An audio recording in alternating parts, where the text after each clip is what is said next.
Hammaga assalomu alaykum. Biz hozir mana modem oldik. O'tgan yil ishlatgan modemni bu yerdan qozog'istonlik akalardan oldik, qozog'istonlik ruslardan. Bu modemsiz bu yerda sim karta ishlamaydi, chunki biz Orolda yashaymiz. Xo'p, 24.90 yevro. Bu yerda shunaqaki pasport sistemi so'ralmaydi. Shunchaki magazinga kirasiz, misol uchun City Market, K Market, supermarketga kirganingizda o'zi sim karta sotadi. Shunda bittasini olasiz. Bunga ustanavit qilsangiz bo'ladi. Yaxshi tarafi shunda. Keyin kanalga obuna bo'lib qo'yinglar iltimos, like bosinglar, chunki mana hozir sizlarga video qo'yaman deb. Mana shu yerda mana o'tiribman mashina ichida, zo'rg'a internet topib, ana video qo'yaman deb.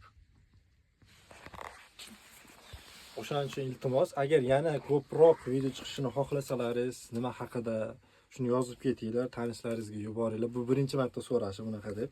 Chunki odam mehnat qilgani sari nimadir kutar ekan. Obuna bo'lib qo'yishda esdan chiqarmanglar. Montaj qilayotganimiz yo'q, hech qanaqa videoni olib qo'yapmiz, chunki internet yo'q, montaj qilamiz desak, hozir nasib shuni o'rnatsak, videolarni yaxshiroq montaj bilan chiqarishga harakat qilamiz. Qilib keldik bugun bozorchilik 61 yevroga. Ko'rsating aka. Shunday uzoqroqda mana 61 yevroga 2 korobka narsa oldik. Xo'p, va bir kunda necha pul topdik? Va bitta bozorchiligimiz necha pullik bo'ldi va shu bozorchilikni qancha yeganimizni sizlarga nasib tez kunlarda hisob-kitob qilib beramiz.